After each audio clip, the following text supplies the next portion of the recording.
میرے عزیز دوستوں اور بزرگوں، اس مبارک مہینے میں فلسطینیوں کے لیے بھی دعا کریے. میرے بھائی، پھر سے اس ظالم اسرائیلی حکومت بمباری شروع کر دی. ایک بمباری میں 400 لوگ مارے گئے. سحری کے وقت یہ کیا ہے؟ 100 خواتین معصوم، 50-60 بچے، ان کے لیے کفن تک نہیں. آپ دیکھو رضائیوں میں لاشیں پڑی ہوئی ہیں. اور یہ دنیا جو تماشا دیکھ رہے، جو فلسطینیوں کا نسل کشی ہو رہی ہے، جنوسائیڈ ہو رہا ہے.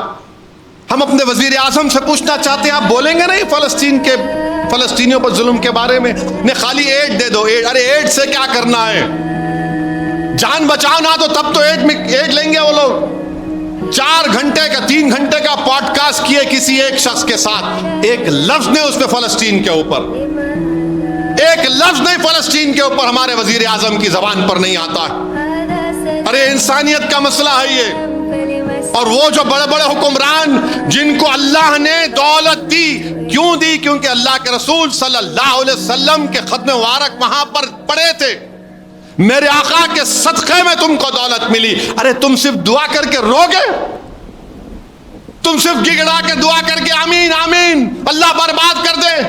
ارے ظالموں، تم بھول گئے کہ اللہ کے رسول صلی اللہ علیہ وسلم نے منبر پر خطبہ بھی دیا اور احد کے میدان میں جا کر اپنے دندان مبارک کو شہید بھی کروایا تھا.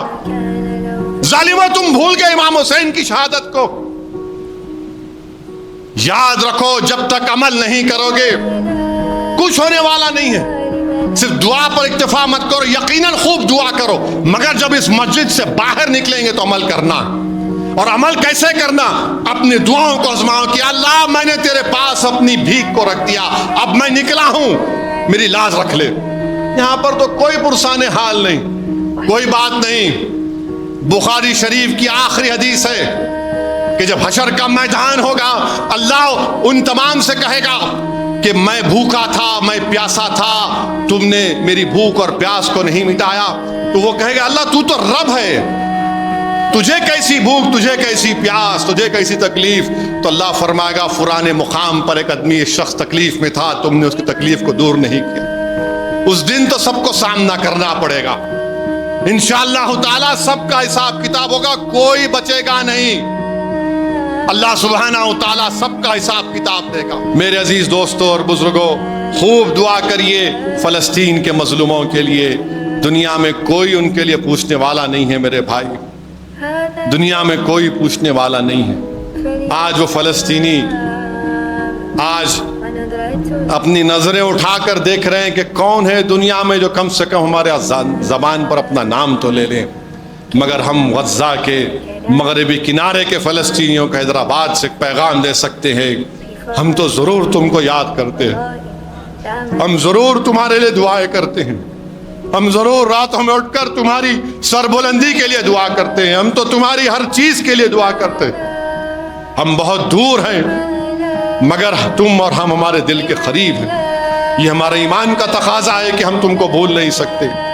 یہ مسجد اقصیٰ کی عظمت ہم سے پکار کر کہہ رہی ہے کہ میرے بچانے والوں کے لیے تم دعا کرو، ان کی ہمتوں کو بلند رکھو، اور انشاءاللہ تعالی اللہ سبحانہ و تعالی ضرور ان کو کامیاب کرے گا. یہ ظالم شیطان نتنیاہو ہے، اللہ سبحانہ و تعالی اس سے بھی انصاف کرے گا. یہ معصوموں کی آہیں خالی نہیں جائیں گی میرے عزیز دوستوں اور بزرگوں. اللہ ضرور ان تمام ظلم کرنے والوں کو اللہ شکست دے گا.